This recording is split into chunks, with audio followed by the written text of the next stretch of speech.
Olá pessoal, tudo bem com vocês? Já faz tempo que vocês estão me pedindo mais detalhes sobre a cidadania italiana, como é que foi todo o nosso processo de cidadania, e por isso eu e Fabrício decidimos fazer uma série de vídeos contando para vocês a etapa do Brasil, etapa na Itália, sobre o dia que o vídeo ele passou, enfim, várias informações relevantes para ajudar vocês no processo de cidadania de vocês. Como eu fiquei só com a parte boa, roteiros de viagens, reserva de hotéis, e o Fabrício ficou com a parte burocrática da cidadania, eu trouxe um especialista aqui para vocês contar todos os detalhes.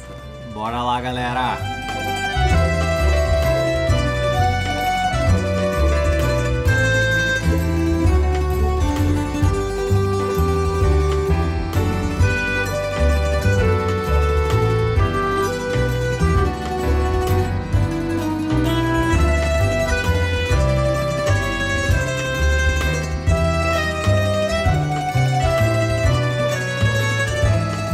Para alguém que não sabe nada sobre cidadania italiana, que tá começando abaixo de zero, qual é o conselho que você dá? A pessoa só sabe que a família é de origem italiana e não sabe mais nada além disso. Por onde ela começa? Beleza, vamos lá. É bastante coisa, mas ao mesmo tempo é simples. Primeiro, a gente precisa entender quem que foi o italiano que veio para o Brasil, né? Quem que foi o antenato, né? Que é o antepassado italiano que veio para o Brasil. A partir dele, precisa ser feita a árvore genealógica de certidões, né? Que é de nascimento, casamento, óbito, nascimento, casamento e óbito, até chegar a você, que é quem está querendo adquirir a cidadania. A princípio é isso. Tem algumas questões específicas, né, de datas que o antenato veio, se foi homem ou se foi mulher, enfim, que mudam alguns detalhes, mas é bem simples e na maioria das vezes você tem direito à tua cidadania italiana. Tá, e todos esses documentos que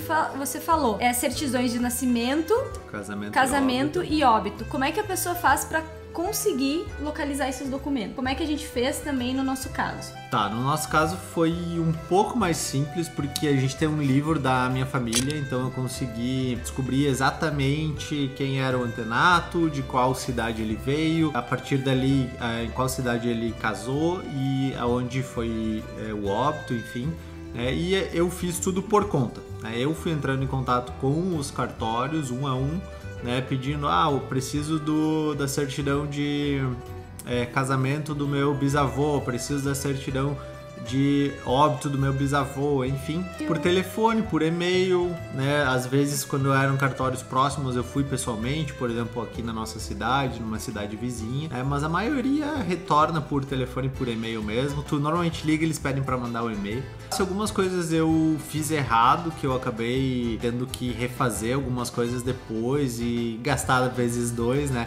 Por exemplo, né, de pedir todas as certidões sem saber a data que eu ia viajar. Então dica importante aí, pessoal. Eu paguei todas as certidões, né, a via de inteiro teor, algumas com frete que vinham de outras cidades, enfim. Acredito que eu gastei cerca de R$1.300 nisso. Eu não tinha data da viagem para cidadania, então quando eu fui viajar eu tive que reemitir todas elas porque tinham passado de 1 ano e algumas comunes na Itália não aceitam certidões com mais de 1 ano. E tem uma coisa importante, por que a gente cometeu esse erro? Porque a princípio a gente não estava com ideia de ir para a Itália. Depois que o processo, os documentos já estavam acumulados, né, localizados, digamos assim, a gente resolveu, não, por que a gente não vai para a Itália? Vamos para a Itália mesmo e vamos fazer o processo lá. A princípio a gente estava na fila, que a gente ia fazer aqui pelo consulado, ia demorar 10, 12 anos e a gente estamos na fila ainda do consulado, né? Eles nem responderam ainda. Enfim, já temos o processo, eles não nos chamaram ainda, já faz uns 4 anos que eu entrei na fila e veio a pandemia, então prejudicou bastante ali o andamento para eles. E uma dica bem importante, né, que é a certidão lá na Itália. Né? No nosso caso, eu já sabia, né, qual que foi a comune que meu bisavô nasceu, e aí eu pedi para um cliente nosso, que é o Pesquisa Italiana, o Dário. Deixar o arroba dele aqui para vocês seguirem. O Dário, ele é expert nesse assunto, ele mora lá na Itália e ajuda os brasileiros a localizar os documentos lá. Exato. Então ele acabou localizando lá para mim e me mandou a essa certidão do meu bisavô, né, de nascimento, extrato de nascita, né, que seria a certidão de nascimento, e a partir daí eu peguei o casamento que foi aqui no Brasil, o óbito dele, aí o meu avô, nascimento, casamento e óbito, do meu pai, nascimento, casamento, e o meu nascimento e casamento também, né? Aí eu tive que dar uma revisada para ver se estava tudo de acordo, se não tinham erros, e sim, encontrei vários pequenos erros de digitação na maioria das vezes, incoerências, né? Então um sobrenome escrito de uma hora de um jeito, outra hora de outro jeito, um nome escrito de um jeito, outra hora de outro jeito. Por exemplo, meu avô é Arthur, umas horas sem H, outras horas com H. Então eu tive que fazer as retificações disso, e todas as retificações que eu fiz foram via administrativa pelos cartórios, né? Então eu não precisei contratar advogado para isso, porque eram pequenos ajustes, né? 2, 3 letrinhas, né? O meu sobrenome mesmo eu tive que retificar, aí eu tive que retificar primeiro do meu pai, aí depois o meu, para conseguir tá com o sobrenome bem certinho, não ter nenhuma incongruência para chegar lá na Itália e os caras implicarem dali a pouco com um nome que tá errado. Então eu quis deixar tudo perfeito. Aí eu fiz todas essas retificações, não lembro agora. Eu solicitei a emissão, né, dessas guias de inteiro teor todas, para daí ir pro trabalho de tradução e apostilamento, né, que eu contratei um tradutor juramentado, né, ele fez essas traduções, apostilamentos, e com isso a etapa do Brasil estava pronta, né? Aí era só questão de ir para a Itália, entregar todos esses documentos na Comune, fazer as outras questões e iniciar o trabalho lá da etapa Itália, né? Então a etapa Brasil é simples, tu descobriu o teu antenato, certidão, nascimento, casamento e óbito até chegar em você, com elas prontas, ver se tem algum errinho, alguma incongruência, retificar, depois disso traduzir e apostilar. Tá, muitas pessoas falam pra mim, Manu, eu não sei por onde começar, como se fosse uma coisa extremamente complexa, mas o Fabrício não passou perrengue, gente, pra conseguir. Claro, pra mim eu acho que é uma coisa um pouco mais complicada do que pra ele, mas é só organizar os documentos, falar com os cartórios, tu tem um conselho pras pessoas, é difícil, o que é mais difícil, o que é mais fácil no processo? Tem complicadores, né? A minha foi simples porque é toda uma linha paterna, e as datas todas dentro, né, do convencional, digamos assim. Então foi muito fácil, né? Foi o meu bisavô, desceu pro meu avô, pro meu pai e pra mim. Aí quando tem mulher tem algumas diferenças, né? Quando tem uma mulher aí a partir de uma data específica ou antes de uma data específica não valia, começou a valer a partir de tal data. E tem algumas questões também que é a não renúncia, né, que é um documento NR, que é um documento que... Isso é muito importante, gente. Em negrito aqui, non renuncia. Não renuncia. Renuncia.